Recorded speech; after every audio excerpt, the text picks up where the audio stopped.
안녕하세요. 점점 좋아지는 삶입니다. 이번 한 주 행복한 투자 하셨나요? 요즘 주식 분위기 너무 좋죠.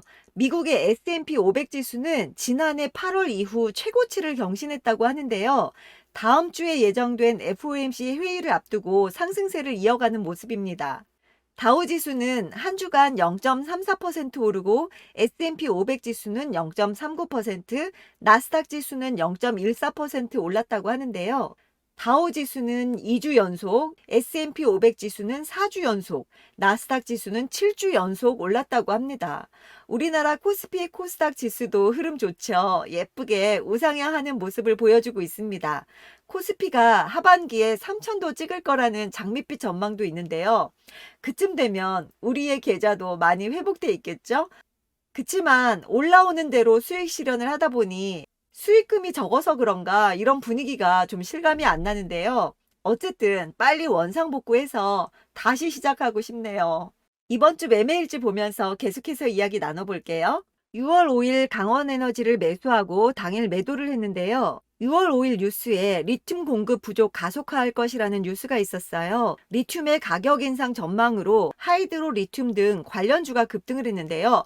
그날 어바리튬이 상한가를 갔습니다. 그래서 얼른 리튬 관련주를 찾아봤는데 강원에너지가 한 6%였나? 이렇게 급등하기 전이었어요. 그래서 얼른 매수를 들어갔고 이후에 어바니튬이 상한가가 풀리면서 일제히 관련주들이 하락하더라고요. 그래서 저도 얼른 시장가로 매도를 했습니다. 중간에 5% 이상 수익이었는데 결국은 욕심부리다가 최종적으로는 약익절을 했습니다. 이때 수익률은 0.91%였고요. 결국은 또다시 욕심이 발동되는 바람에 큰 수익은 얻지 못했습니다. 그리고 같은 날 오픈엣지 테크놀로지를 눌림 구간 이용해서 추가 분할 매수했고요. 평균 매수가는 2만 원이었습니다. 그리고 태경 케미컬 제가 가지고 있는 종목인데요. 이것 또한 여름 관련주죠. 액체 탄산 및 고체 탄산가스, 드라이아이스 등 탄산가스 제조업체인데요. 한여름에 드라이아이스의 공급이 딸린다는 뉴스가 나오면서 가끔 한 번씩 급등을 하기도 합니다. 작년에 분할 매도하고 남아있는 종목 물려 있었는데요. 물타기를 하려고 했는데 계속해서 이렇게 오르는 바람에 추가 매수하지 못하고 기회만 보고 있다가 이번에 좀 많이 눌렸길래 매수에 들어갔습니다.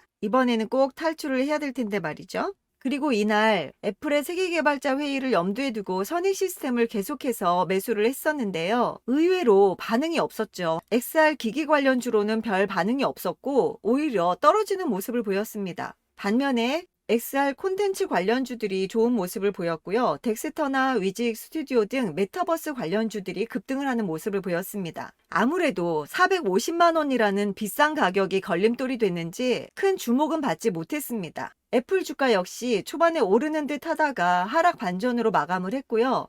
앞으로 좀 더 지켜보자는 관망세가 좀 우세했던 것 같습니다. 그렇지만 앞으로 이쪽의 산업의 방향성은 확실하다는 평가들이 많았고요. 향후 게임 체인저가 되지 않을까 하는 예측도 나오고 있습니다. 애플은 지금까지도 신제품이 개발될 때마다 악평들이 많이 쏟아졌다고 하는데요. 에어팟도 처음에 나왔을 때는 콩나물 같다는 평도 있었고 에어패드나 스마트폰 역시 공개 당시에는 악평이 많이 쏟아졌다고 합니다. 어쨌든 애플이 먼저 시작을 했고 우리나라 삼성을 비롯해서 세계 각국의 대기업들이 눈독을 들이고 있는 만큼 앞으로도 계속해서 관심은 가져봐야 할 섹터라고 생각을 합니다. 그래서 저도 7일에 선익 시스템이 하락으로 출발하길래 지금이라도 손절을 할까 하다가 그래도 이건 중장기로 지켜볼 만하지 않을까 싶어서 계속해서 보유하기로 했습니다. 그리고 8일에는 오픈엣지 테크놀로지가 좀 조정을 받았죠. 21선 부근에서 추가 매수했습니다. 평균 매수가는 19,500원이었고요. 그리고 제가 매수는 하지 못했지만 이날 위닉스의 흐름이 좋았는데요. 8일 급등이 있었습니다. 제가 전날 올해 장마가 많이 올 거라는 생각에 장화를 구매했어요. 그러면서 드는 생각이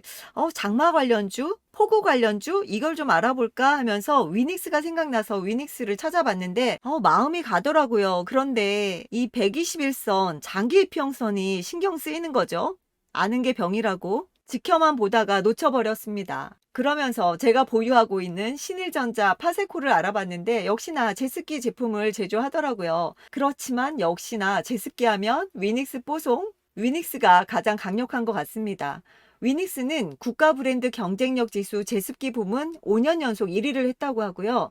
이날은 제습기보다는 캐나다에서 발생한 산불 영향으로 미국 내 공기청정기 수요가 급증할 수 있다는 기대감으로 영향을 받은 것으로 보입니다. 위닉스는 현지 법인을 통해 지난 2018년부터 미국 대형 유통업체 및 아마존 등의 온라인 시장에서 공기청정기 판매를 시작했고 매년 미국 시장 내 수출이 증가하는 추세라고 합니다. 올 여름 동안 계속해서 이것도 관심 갖고 지켜보면 좋을 것 같죠? 그리고 9일 어제 금요일이었는데요. PNT를 신규 매수했습니다. 이날 반도체도 좋았지만 2차 전지 함께 좋았습니다. 이날은 같이 좋은 모습을 보여준 날이었고요. 제가 2차 전지 장비주로 관심 갖고 있는 종목이 코인테크, PNT, 하나기술이었는데요. 코인테크가 이날 10% 이상 급등이 나왔습니다. 물론 개별 이슈도 있었지만 그 이후로 하나기술도 3%대 좋은 모습을 보여줬고 PNT가 1%대로 좀 조용하더라고요. 그래서 신규 매수에 들어갔습니다. 제가 이전에 이렇게 급등할 때 미리 너무 빨리 팔아버려서 배 아파했던 종목인데요. 계속 관심을 갖고 있다가 결국은 어제 신규 매수로 다시 들어갔습니다. 평균 매수가는 55,800원이었고요.